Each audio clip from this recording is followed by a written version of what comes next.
तो तेजस्वी यादव शामिल लगातार हुई। विधानसभा में बोल रहे हैं कि भाजपा वाले आरक्षण चोर हैं। कि निशांत जी को मंत्री तेजस्वी जी ही बनाएंगे, और जो लोकप्रियता लालू जी की थी वो कभी जीवन में नीतीश जी को मैसर नहीं हो पाई, ना तो छात्र जीवन में, ना तो बाद में राजनीतिक जीवन में। तेजस्वी यादव ने चैलेंज कर दिया कि प्रस्तुत आप किया है। विधानसभा कभी नहीं जीत पाएंगे।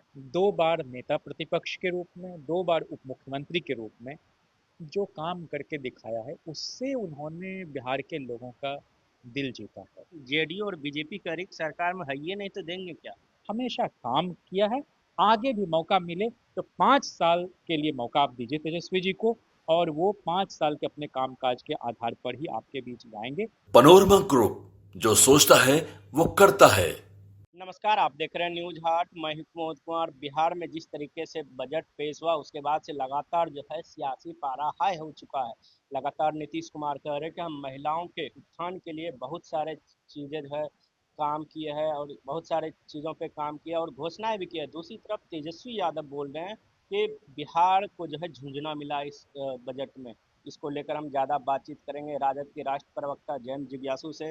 लगातार नीतीश कुमार बोल रहे हैं कि तेजस्वी यादव जब पैदा भी नहीं थे उस तरह, उस टाइम तो बजट भी नहीं था उस तरीके से। नीतीश कुमार जी असंतुलन की पराकाष्ठा पर पहुंच चुके हैं, और इसलिए वो जो कुछ भी कह रहे हैं और जितना कुछ कह रहे हैं उससे उन्हीं की जगहसाई हो रही है। बिहार में 89 में भी बजट पेश होता था, और उस समय बजट का साइज क्या होता था दुनिया को पता है। 90 में लालू जी ने जो पहला बजट पेश किया उसका साइज भी पता है। और जब राबड़ी देवी जी ने बिहार में पहली बार सरप्लस बजट पेश किया, उसके पहले घाटे का ही बजट पेश होता था। तो जब आप देखेंगे तो उसका कोई तुलनात्मक अध्ययन किया जाना चाहिए। उस समय महंगाई दर कितनी थी, आज कितनी है। उस समय लोगों की क्रय शक्ति क्या थी, आज कितनी घट गई है। तो महंगाई लगातार बढ़ती जा रही है, और उससे निपटने के लिए और आम लोगों को राहत देने के लिए बजट में किसी तरह का कोई दर्शन नहीं दिखाई पड़ता है। तो नीतीश कुमार जी के पास जब कोई उत्तर नहीं होता है और तथ्यात्मक ढंग से वो बात नहीं कर पाते हैं, तो हर बार यही बोलते हैं कि बच्चे हो, अभी उम्र क्या हुई है। आपके पिताजी को कभी बोलते हैं कि विश्वविद्यालय का अध्यक्ष बनवा दिया, कभी बोलेंगे कि नेता प्रतिपक्ष बनवा दिया, कभी वो कहेंगे यहाँ तक मुख्यमंत्री ये भी बनवा कह रहे दिया। हैं मुख्यमंत्री बनवा दिया। सच्चाई ये तथ्य है क्या कि है? लालू प्रसाद जी जिस वक्त पटना विश्वविद्यालय छात्र संघ के अध्यक्ष हुए, जी। उसके पहले महासचिव, उस समय नीतीश कुमार जी एक इंजीनियरिंग कॉलेज तक सिमटे हुए थे। जी। और जो लोकप्रियता लालू जी की थी वो कभी जीवन में नीतीश जी को मैसर नहीं हो पाई, ना तो छात्र जीवन में, ना तो बाद में राजनीतिक जीवन में। लालू प्रसाद जी मुख्यमंत्री बनने से पहले 2 बार लोकसभा के सदस्य रह चुके थे, 77 में, 89 में, और 2 बार विधानसभा के, 80 में और 85 में, और एक बार नेता प्रतिपक्ष रह चुके थे। तो उनका तो लोक जीवन में इतना, इतने बड़े बड़े ओहदे पर उन्होंने काम करके और अपने आप को साबित करके दिखाया था। नीतीश कुमार जी जनता लहर में भी 77 में भी विधानसभा के चुनाव हार गए, 80 में विधानसभा का चुनाव हार गए, 85 में पहली मर्तबा चुने गए, और 89 में और 91 में बाढ़ से जब लोकसभा के सदस्य चुने गए, तो उसमें लालू जी की क्या भूमिका थी उनको जितवाने में, इसका कभी जिक्र नहीं करते, क्योंकि कृतज्ञता नाम का कोई शब्द उनके शब्दकोश में है ही नहीं। जबकि लालू प्रसाद जी ने इस बात को कबूला है। रवीश को भी जब इंटरव्यू दे रहे थे, जी। उनकी अपनी आत्मकथा में भी उन्होंने कहा है कि नेता प्रतिपक्ष कर्पूरी जी के गुजरने के बाद जब बनाए जाने की बात चल रही थी, तो उस समय जरूर नीतीश कुमार जी का भी सहयोग रहा, लेकिन मुख्यमंत्री बनाने में ये तो हास्यास्पद है, क्योंकि वीपी सिंह जी की तरफ से 9 ऑब्जर्वर भेजे गए थे, जी। जिनमें 7 जो है लालू प्रसाद जी के खिलाफ काम कर रहे थे। मैंने पर्यवेक्षक धर्म का निबाह उस वक्त निष्पक्ष रहकर किसी एक व्यक्ति ने सबसे ज्यादा किया, तो उस व्यक्ति का नाम शरद यादव था, जिन्होंने वोटिंग करवाई और लालू प्रसाद जी जीते। उनकी गुप्त रूप से मदद लालू जी की श्री चंद्रशेखर जी ने की थी, रघुनाथ झा जी को अलग से खड़ा करके। तो जो वोट रामसुंदर दास जी को मिल सकता था, वो रघुनाथ झा जी को मिल गया, और इस तरह से लालू प्रसाद जी त्रिकोणीय मुकाबले में अपने विधायक दल के नेता चुन लिए गए। और राजभवन में भी उनको शपथ ग्रहण नहीं कराया जा रहा था, तब भी अ, उसको घेर के रखा विधायकों के साथ। फिर ताऊ देवीलाल जी को फोन लगाया लालू जी ने, और फिर उन्होंने यूनुस सलीम जो थे उनको हड़काया गवर्नर को। तो इस तरह से उनका ओथ हो पाया। और शरद जी तो हमको बता रहे थे कि वहाँ जॉर्ज फर्नांडिस जी कह रहे थे अलग ले जाके रघुनाथ झा जी को कि आप इस बीच में क्यों पड़ते हैं, इनको बन जाने दीजिए। इनको रामसुंदर दास जी को, चूंकि वीपी सिंह जी उनको चाहते थे। तो इसलिए इसमें कहीं कोई सच्चाई नहीं। और नेता प्रतिपक्ष के बनने के समय भी जो लोग चौधरी चरण सिंह जी के धड़े वाले लोक दल से चुने गए थे और जो बाद में अजीत सिंह जी के साथ जिनकी लॉयल्टी रहेगी, उनको भी लालू जी के पक्ष में करने में शरद जी का भी योगदान था। कल हमने लेकिन देखा ये हल्कापन है नीतीश जी कल की हमने तरफ से। देखा जिस तरीके से विधानसभा में नोकझोंक हुई, सम्राट चौधरी भी लगातार बोल रहे थे कि लालू यादव के ऊपर बोलने से माइलेज मिलता है।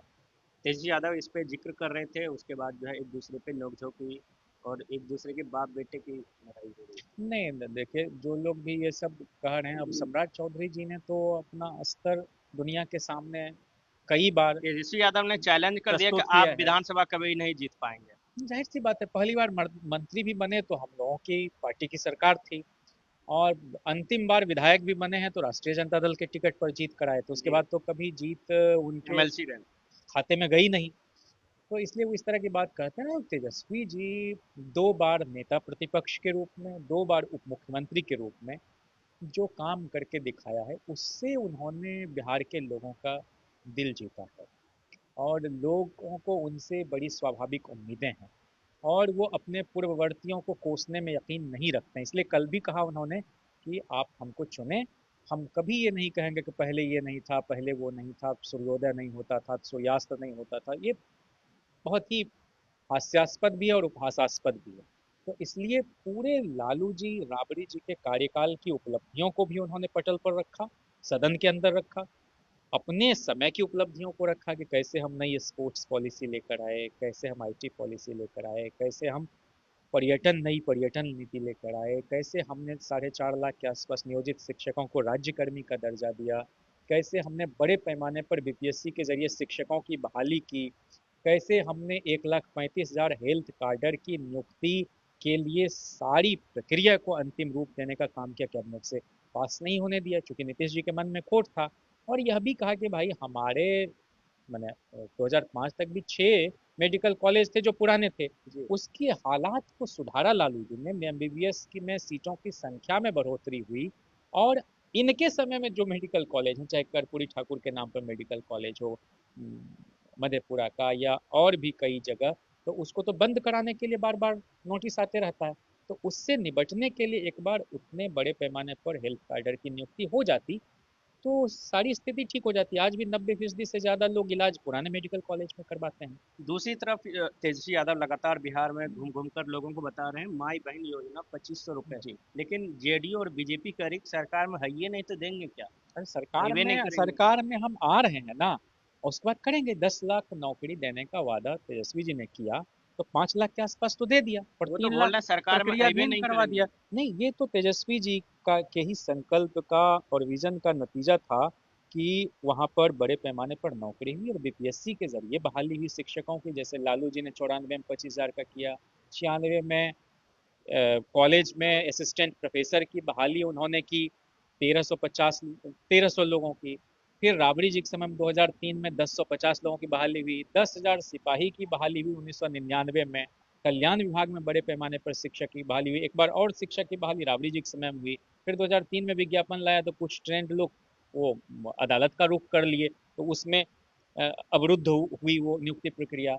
लेकिन लालू प्रसाद जी के समय में जिन लोगों की कभी नहीं सुनी जाती थी, ताड़ी कर हटाया, जलकर से मुक्त किया, मछुआरे भाइयों को सीधे सीधे उनके रोजगार के लिए काम किया, और अभी जो जाति आधारित गणना कराई हम लोगों की पार्टी जब तेजस्वी यादव शामिल लगातार हुई। विधानसभा में बोल रहे हैं कि भाजपा वाले आरक्षण चोर हैं। आरक्षण चोर कैसे हैं? आरक्षण खोर हैं, वो ये कह रहे हैं जैसे आदम खोर होता है, हम्म, आदमी को ही खा जाता है, कुछ हम्म, ऐसे भी जीव जंतु होते हैं, हम्म, वैसे ही आरक्षण की डकैती करते हैं, आरक्षण खाने का काम करते हैं। हम्म। तो इसलिए उसको 9th शेड्यूल में अगर डाल दिया जाता तो उसको एक अदालती अड़चन क्या से कुछ हद आरक्षण तक मुद्दा रहेगा सुरक्षा मिलती। 2025 के विधानसभा में? एकदम मुद्दा रहेगा। और आरक्षण का मतलब क्या है? सामाजिक परिवर्तन के लिए एक सकारात्मक कार्रवाई या पहल।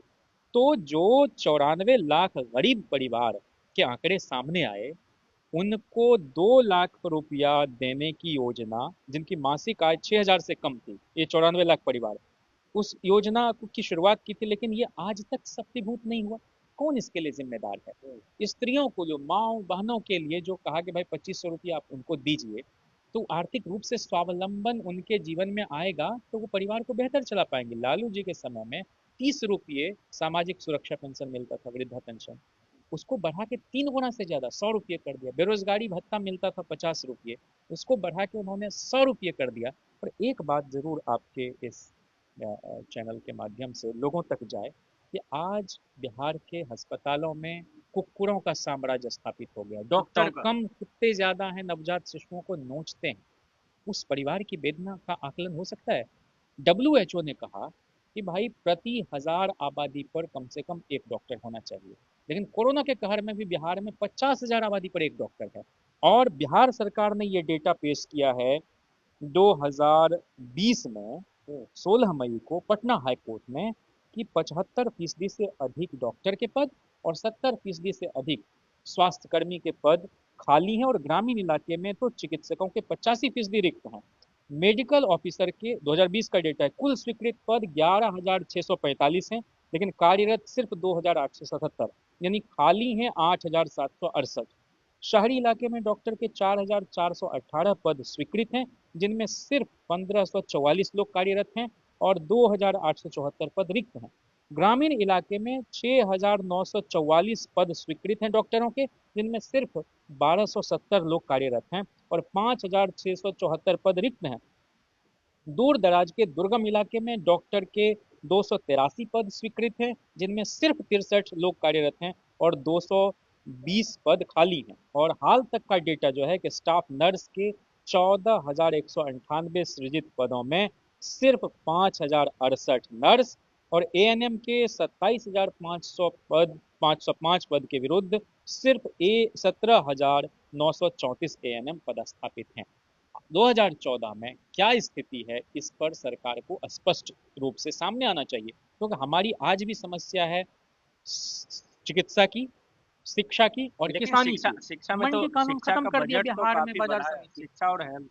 तो इन लोगों को ये भी जानना चाहिए कि जब हम लोगों की सरकार थी, तब जो लालू जी के समय में शिक्षा पर बजट पेश होता था, विश्वविद्यालयी शिक्षा पर, वो केरल और उत्तर प्रदेश के बजट से कहीं ज्यादा था। और 105 करोड़ के बजट को बढ़ा के लालू प्रसाद जी ने 156 करोड़ कर दिया था। तो ये कुछ भी कहते रहें, लेकिन हम लोगों के कामकाज को झुठला नहीं सकते। और एक बात और, कि जो निर्दोष हैं, निरपराध हैं, दलित हैं, पिछड़े हैं, आदिवासी हैं, अति पिछड़े हैं, उनको जेल में ठूंसा है शराबबंदी के नाम पर, चलिए जबकि 30,000 करोड़ रुपए की समानांतर अर्थव्यवस्था वहां चल रही है शराबबंदी के नाम पर। और ये भी एक डेटा आप लोगों को जरूर लोगों तक पहुंचाएं कि हम लोगों के समय में जो पासी भाई थे, उनका परिवार चलता था ताड़ी चुआ कर। आज उन सब के पेट पर लात मारने का काम हुआ है। और हम लोगों के समय में जो बिल्कुल भी निराश्रित लोग थे, उनके लिए रैन बसेरे का निर्माण बड़े पैमाने पर किया गया और 95-96 तक 2.3 लाख मकान बनाए गए, मछली मार्केट बनाया गया, फूड मैंने फूड जो फल का मार्केट है इनकम टैक्स गोलंबर के पास, वो किया गया। और आज जो शिशु मृत्यु दर है वो पहले से ज्यादा है, जबकि 94-95 में देश में न्यूनतम हो गया था। ये कल ही तेजस्वी जी ने ये डेटा लोगों के सामने रखा कि 86 से 89 के बीच 6 से 14 वर्ष के बच्चों के स्कूल छोड़ने का दर 11.4% था, जो 1994 में घट के 3.2% हो गया। और 2014 में नीति की रिपोर्ट है, सरकार चलाती है नीति, योजना आयोग को खत्म करके, कि ड्रॉप आउट 41.9% हो गया है। और 14 वर्ष से कम आयु के 41.5 लाख बच्चों ने स्कूलों में दाखिला लिया था लालू जी के समय में। और शिक्षा पर जो बजट आप कह रहे थे, 22.12% खर्च करते थे लालू जी बजट का। और नारा हम लोगों के यहाँ क्या लगता था, शिक्षा पर जो खर्चा हो बजट का 10वां हिस्सा हो। लालू जी के समय से कम्युनिस्ट साथी भी लगाते हैं। तो चलिए 260 से अधिक एक विशेष आखिरी स्कूल सवाल ले दलितों के लिए खोले, तो एक बहुत काम एक हुआ था आखिरी उस सवाल पीरियड लेते हैं। में। जी नीतीश कुमार के बेटे निशांत जो है, छोटा सा जवाब चाहेंगे जी। कि नीतीश कुमार के बेटे निशांत जो है वो राजनीति में एंट्री करना चाह रहे हैं, चर्चा जोरों शोरों से चल रही है। हम तो उनका स्वागत करना चाहते हैं। और निशांत जी के राजनीति में आने में जितनी देर हो रही है, उनके प्रति व्यक्तिगत रूप से अन्याय है। बहुत संजीदे आदमी मालूम पड़ते हैं। एक दो बयान सुनने के बाद एक आध छोटा मोटा साक्षात्कार जो उनका सुनाई पड़ा। और हमारा प्रिंसिपल पोजीशन है कि जो लोग भी सार्वजनिक जीवन में आना चाहें, अंततः जनता से ही उनको स्वीकार्यता हासिल करनी पड़ती है। तेजस्वी जी को भी लोगों ने चुना, इसलिए वो नेता हैं। लालू जी को लोगों ने जिताया भी, हराया भी। राबड़ी जी को भी जिताया भी, हराया भी। निशा जी को भी जिताया है तो हराया भी 2 बार। तो इसलिए अंततः आपकी परीक्षा जनता की अदालत में ही होती है। जैसे रामनाथ ठाकुर जी कर्पूरी जी के सुपुत्र हैं, पहली बार मंत्री लालू जी ने ही बनाया उनको, वैसे ही तेजस्वी जी अगर मुख्यमंत्री बनते हैं, जो कि बनने जा रहे हैं 2025 में, तो हमें बड़ी खुशी होगी। और लोगों की भी यही चाहत है कि निशांत जी को मंत्री तेजस्वी जी ही बनाएंगे। लेकिन जो हालात है बिहार का, उसमें सबसे ज्यादा आज हम पैरोकारी करना चाहते हैं उन बेरोजगारों की और उन परिवारों की जिनके आय का जो एकमात्र स्रोत था, घर में एक कमाने वाला, वो आज जेल में ठूंस दिया गया है। 2024 के अगस्त तक मद्य निषेध विभाग जो बिहार का है, उसके ओर से जो जारी हुआ है कि कुल 8.43 लाख मामले दर्ज किए गए हैं शराबबंदी कानून के उल्लंघन करने वालों के मामले में, जिनमें 12.7 लाख लोगों को गिरफ्तार किया गया। और शराबबंदी के बावजूद बिहार में 3 करोड़ 46 लाख लीटर शराब की कागजों में बरामदगी हुई है। जबकि ऑफिसर कहते हैं कि इसमें भी घपला है, क्योंकि होता कुछ है, दिखाया बहुत बहुत कम जाता है। तो इसलिए जो बिहार कर्पूरी जी का बिहार है, जो लालू जी का बिहार है, जो राबड़ी जी का बिहार है, और जहां जब मौका मिला हम लोगों को 3 साल इस बीच में काम करने का, जहां 20 साल में 15 साल तक सीधे सीधे भाजपा जदयू की सरकार थी, यानी एनडीए की सरकार थी, तो स्वास्थ्य मंत्री रहते हुए तेज प्रताप जी ने एक नया मेडिकल कॉलेज महुआ में देने का काम किया। तेजस्वी जी ही स्वास्थ्य मंत्री थे और उप मुख्यमंत्री, तो सहरसा में भी मेडिकल कॉलेज को स्वीकृति मिली। और वो जो राम जानकी मेडिकल कॉलेज का भी एक तरह से प्रारंभ हुआ सराय रंजन समस्तीपुर में। हमेशा काम किया है, आगे भी मौका मिले तो 5 साल के लिए मौका आप दीजिए तेजस्वी जी को, और वो 5 साल के अपने कामकाज के आधार पर ही आपके बीच जाएंगे। आपसे एक बार फिर से हम अपील करना चाहते हैं कि कल का भाषण आप जरूर चलिए थे सुने और हमारे साथ मूल्यांकन बातचीत करें। करने के लिए राजद के राष्ट्र प्रवक्ता जयंत विजय से भी। आप इस विषय पे क्या सोचते हैं, आप अपनी राय कमेंट बॉक्स में दे सकते हैं। तब तक देखते रहिए।